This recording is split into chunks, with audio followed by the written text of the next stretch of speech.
Ibu dan anak telah terperangkap di ruangan ini selama bertahun-tahun. Ibu terjebak selama 7 tahun. Anak itu telah terperangkap selama 5 tahun. Anak kecil dari lahir sampai sekarang tidak pernah meninggalkan ruangan ini. Karena seorang pria mesum mengunci mereka di sini.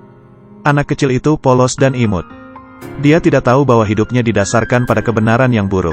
7 tahun yang lalu, ibuku adalah seorang gadis berusia 17 tahunnya. Dia diculik dan dipenjara oleh pria mesum. Kemudian melahirkannya. Rambut anak laki-laki sepanjang rambut anak perempuan. Karena di dalam kamar tidak boleh ada gunting. Cabul takut diserang oleh ibu anak itu. Bertahun-tahun yang lalu, ibunya memukulnya sekali dengan penutup tangki toilet. Tapi bukannya menjatuhkannya, dia terluka parah. Kemudian, tutup tangki air dibuang secara tidak normal. Orang mesum sering datang di malam hari. Bawakan mereka makanan dan kegunaan, lalu keluarkan keinginannya. Setiap kali dia datang, ibunya akan mengurung anak itu di lemari. Jangan biarkan dia melihat apa yang terjadi di luar. Ibu mengajak anak berolahraga setiap hari dan mengajarinya membaca dan menulis. Hanya saja, jangan katakan padanya kebenaran hidup. Dia ingin melindunginya. Setiap pagi, ibu dan anak akan berteriak keras di skylight. Berharap seseorang di luar sana akan mendengar. Tapi kedap suara kamar ini terlalu bagus. Mereka tidak pernah berhasil. Hari ini, orang cabul datang. Tidak membawa vitamin untuk anak kecil. Dia bilang itu mahal dan tidak berguna. Tapi untuk anak laki-laki yang hanya makan roti setiap hari, vitamin sangat penting. Selama percakapan, ibu saya belajar. Cabul telah menganggur selama 6 bulan, dia hampir kehabisan uang. Lalu dia sangat marah. Hampir menabrak seorang wanita. Larut malam ini, anak kecil itu menyelinap keluar. Lihatlah orang cabul. Dia terbangun dari seorang cabul dan ingin menyentuh bayi itu, jadi ibu saya juga bangun. Dia membuat keributan besar, jangan biarkan cabulnya menyentuhnya. Cabul tiba-tiba mengambil bantal, menekan seorang wanita dengan erat, hampir mencekiknya. Ditekan sebentar, dia melepaskan, lalu pergi. Keesokan harinya mereka menemukan bahwa ada pemadaman listrik di kamar. Saya tidak tahu itu tidak normal. Atau dia lupa membayar tagihan listrik. Tidak ada pemanas, sangat dingin di dalam ruangan. Itu membuka gerbang besi, tetapi tidak bisa dibuka. 2 orang hanya bisa berpakaian sangat tebal. Pada hari ini, ibuku memikirkan cara untuk melarikan diri. Dia mulai memberitahu bocah lelaki itu tentang dunia luar. Menceritakan tentang masa lalunya ketika dia ditipu dan dipenjara. Tanpa diduga, anak kecil itu marah. Dengarkan dan bertengkar dengan ibu. Dia tidak percaya pada dunia bau yang Anda bicarakan. Dia juga meneteskan air mata. Ya, dunia yang awalnya dia percayai digulingkan oleh orang yang paling dipercaya trusted. Bisakah dia tidak pingsan? Ibu tidak punya pilihan selain menyerah bujukan. Dia sangat kesakitan, dia menyusut di tempat tidur. Jangan katakan apa-apa, jangan bergerak. Anak laki-laki itu harus bermain sendiri. Bermain saat dia mengambil cangkir. Lihatlah lampu yang melaluinya, dia sepertinya mengerti. Lihatlah lampu yang melaluinya, dia sepertinya mengerti. Jadi dia mulai bertanya pada ibunya apa yang akan terjadi di luar. Ibu sangat senang. Dia mulai perlahan memperkenalkan dunia luar kepada putranya. Biarkan dia memiliki rasa ingin tahu yang lebih besar. Kemudian dia mendiskusikan rencana dengan anak itu. Biarkan anak laki-laki itu berpura-pura sakit dan menipu orang cabul. Biarkan dia membawanya keluar untuk menemui dokter. Sehingga anak dapat mengirimkan pesan mara bahaya. Untuk membuat anak berpura-pura sakit, ibu meletakkan handuk panas di wajahnya. Buat dia panas dan memerah. Letakkan jarimu di tenggorokan lagi. Biarkan diri Anda muntah di tempat tidur. Kemudian masukkan catatan mara bahaya ke dalam saku anak itu. Biarkan dia keluar dan lihat seseorang membagikannya. Tak lama kemudian orang cabul itu datang. Ibu memberitahunya bahwa anak itu sakit. Cabul membungkuk dan menyentuh dahi anak itu. Itu sangat panas. Orang cabul itu mengatakan bahwa saya akan membawa obat anti demam besok malam. Ibu bilang tidak, kamu harus membawanya ke rumah sakit. Sesat tidak mau. Keduanya bertengkar. Sesat dan kiri. Saya tidak pernah berpikir dia begitu kejam. Kali ini rencananya gagal. Ibu menangis sepanjang malam. Tapi dia memikirkan rencana kedua. Biarkan anak berpura-pura mati. Cabul akan membawanya keluar dan menguburnya. Biarkan dia menemukan kesempatan untuk melarikan diri di jalan. Meskipun anak telah berdebat dengan ibunya, tapi ibu tetap sabar. Ajari anak cara bersembunyi di karpet berulang kali. Cara berguling dari karpet, cara melompat keluar dari mobil. Anak yang masuk akal, akhirnya setuju untuk bekerja sama dengan ibu. Terakhir kali keduanya berpelukan, kemudian suara pintu terbuka berbunyi. Ibu dengan cepat menggulingkan anak itu ke karpet. Kelainan masuk, ibu langsung menangis. Katanya anak itu hilang. Cabul sedikit terkejut dan terlihat tidak nyaman. Tapi dia sepertinya percaya itu semua. Dia ingin melihat anak itu. Tetapi wanita itu memukulnya sekali dan dia harus menarik tangannya. Secara tidak normal memutuskan untuk memindahkan anak itu dan menguburnya. Wanita itu berkata, kamu tidak bisa menguburnya di halaman ini, aku akan merasakannya. Cabul juga setuju. Dia panik sekarang. Dia hanya bisa menyetujui semua tuntutan seorang wanita. Akhirnya, orang cabul itu memindahkan anak itu dan keluar. Sebelum pergi, ibuku dan dia saling memandang. Serahkan semuanya padanya. Ini adalah pertama kalinya anak itu berada di luar, sangat gugup. Dia bernapas beberapa kali dan hampir terdengar. Untungnya, dia menahan napas dan membiarkan orang cabul menghilangkan kecurigaan. Benar saja, orang cabul itu memasukkannya ke dalam truk pickup dan mengusirnya. Bocah itu tergantung di dalam mobil, dia sangat ketakutan. Tapi memikirkan kata-kata ibu. Dia tahu sudah waktunya. Dia mulai berguling. Setelah mobil berhenti 2 kali, dia akhirnya melepaskan diri dari karpet. Kemudian dia tercengang. Langit yang luas dan dunia yang luar biasa. Apa yang dikatakan ibu itu benar. Dia berdiri dan meraih truk dan melihat semuanya. Hal-hal baru yang tak terhitung jumlahnya membuatnya hampir melupakan situasinya. Jadi ada begitu banyak kemungkinan dalam hidup. Ternyata hidup itu harus punya kebebasan. Dia tidak berani melompat dari mobil, mengingat ibunya mengatakan dia akan melompat ketika dia berhenti. Akhirnya mobil berhenti. Dia akan melompat, tetapi pada saat ini orang cabul itu baru saja berbalik. Cabul menemukan. Dia menghentikan mobilnya dengan cepat. Anak laki-laki itu melompat turun sekarang. Dia berlari sepanjang jalan dan jatuh sepanjang jalan. Melihat untuk ditangkap. Pada saat ini dia menabrak seorang pejalan kaki dengan seekor anjing. Cabul meraih anak itu. Orang yang lewat ingin meminta maaf. Tapi dia menemukan pria ini sangat aneh. Terus pegang anak itu dengan paksa.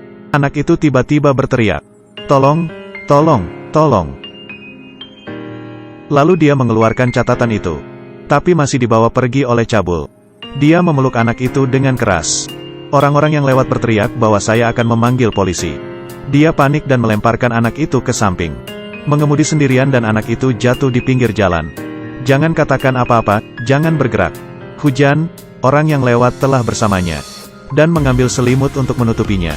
Sampai polisi datang. Apakah polisi wanita yang lembut? Dia menjemputnya di mobil dan mulai bertanya tentang situasinya. Tapi bocah itu tidak bisa berkata apa-apa, dia terlalu takut. Polisi wanita itu banyak bertanya. Akhirnya ditanya, apakah kamu punya ibu? Anak laki-laki menjawab, tapi dia tidak bisa mengingat nama ibunya. Tidak tahu di mana ibu. Polisi wanita itu tetap sabar dan bertanya sedikit. Seperti apa kamarmu? Apakah ada jendela? Bagaimana matahari bersinar? Akhirnya anak laki-laki itu memberikan pesan utama. Kamarnya gudang. Polisi wanita itu terus bertanya bagaimana Anda melompat keluar dari mobil. Anak laki-laki itu berkata bahwa ibuku menyuruhku melompat ketika truk itu berhenti. Tapi saya tidak bisa melompat sampai pemberhentian ketiga. Polisi wanita itu segera menyampaikan pesan ini. Mengunci kisaran perkiraan 3 lampu lalu lintas. Dia segera menelepon kantor polisi. Polisi mulai mencari gubuk di daerah ini. Setelah beberapa saat, mobil polisi berhenti di sebuah rumah. Anak itu tampaknya merasa bahwa tempat ini sangat akrab. Dia berdiri di dekat jendela dan melihat keluar. Kemudian dia mulai menempel jendela. Mama. Akhirnya, dalam kegelapan, sosok yang dikenalnya berlari keluaran. Dia adalah ibunya. Dia berlari dan membuka pintu. Ibu dan anak berpelukan lagi, ibu dan anak berpelukan lagi. Ibu menangis begitu keras. Mereka telah melalui terlalu banyak. Tapi mereka akhirnya bebas. Tidak lama, abnormal dan ditangkap polisi. Semua masalah tampaknya terpecahkan. Tapi hidup adalah masalah yang sebenarnya. Bocah laki-laki itu berusia 5 tahun. Datang ke dunia luar untuk pertama kalinya. Dia sedikit tidak nyaman. Dia tidak berani berbicara dengan siapapun. Beritahu ibu terlebih dahulu jika Anda memiliki kebutuhan. Biarkan ibu memberitahu orang lain. Nenek ingin memotong rambut panjang anak itu. Tapi anak kecil itu sangat enggan. Dia mengatakan ini adalah kekuatannya. Keluarga tetap pengertian. Perlakukan anak kecil dengan lembut setiap saat. Perlahan biarkan dia rileks. Sampai hari ini, setelah kakek menemukan anak kecil yang pendiam. Sepertinya mengawasinya diam-diam. Jadi kakek pura-pura berbicara sendiri. Memimpin anak kecil itu ke dapur. Buatkan dia semangkuk sereal yang lezat. Bocah laki-laki itu akhirnya mengucapkan kata-kata pertama kepadanya. Apakah Anda benar-benar punya anjing? Hati anak itu mulai terbuka. Tapi ibunya mulai depresi. Dia mulai menyalahkan dirinya sendiri karena mudah tersinggung. Melihat foto masa lalu melihat gadis lain. Dia akan sangat tertekan. Karena dia tidak tahu mengapa nasib buruk terjadi padanya. Terkadang anak saya melihat telepon di sebelahnya. Bertengkar dia untuk tidur. Dia akan dengan kasar menendang anak itu keluar. Ibunya datang untuk membujuknya. Dia akan bertengkar hebat dengan ibunya. Dia menyalahkan penculikannya pada ibunya. Karena ibu mengajarinya menjadi orang baik. Kebetulan kebaikan ini sangat menyakitinya. Kemudian, sebuah media datang untuk mewawancarainya. Tuan rumah yang tidak bermoral mengajukan banyak pertanyaan berlebihan dalam wawancara. Apakah kamu pernah berpikir untuk bunuh diri? Ketika anak Anda tumbuh dewasa, akankah Anda memberitahu anak Anda tentang ayahnya? Masalah yang paling fatal adalah, ketika seorang anak lahir, kenapa kamu tidak membiarkan pria melemparnya ke rumah sakit? Agar dia bisa bebas, kenapa kamu tidak mengorbankan dirimu sendiri? Pertanyaan ini sangat menusuk hati wanita itu. Rasa bersalahnya menghantuinya seperti hantu. Membuat depresinya meledak. Larut malam ini, wanita itu bunuh diri dengan minum obat. Ketika anak mendengar ibu muntah, dia berlari ke toilet dan melihat ibunya yang tidak sadarkan diri. Dia berteriak keras, sampai nenek dan kakek tiri bergegas. Mengirim ibu ke rumah sakit. Sejak saat itu, ibu harus tinggal di rumah sakit. Psikoterapi. Ini adalah pertama kalinya anak laki-laki dan ibu berpisah. Dia mencoba belajar hidup sendiri. Pelan-pelan di bawah asuhan keluargaku. Dia telah mampu berbicara dengan percaya diri dengan orang asing. Setelah kakek membawa pulang anjing hari ini, anak laki-laki super bahagia, bersenang-senang dengan anjing. Tapi dia selalu merindukan ibunya. Terkadang dia melihat foto-foto ibu saya ketika dia masih muda. Dia akan bermeditasi. Dia mencoba memahami rasa sakit ibunya. Hari ini, dia tiba-tiba menemukan nenek. Tanya nenek apakah dia bisa memotong rambutnya. Karena menurutnya rambut adalah kekuatannya. Dia ingin memotongnya dan memberikannya kepada ibu. Nenek sangat senang. Potong rambutnya. Cuci rambut anak itu setelahnya. Keringkan rambutnya. Anak itu tiba-tiba mengatakan sesuatu. Nenek, aku sayang kamu. Nenek mendengarkan. Sakit hidung.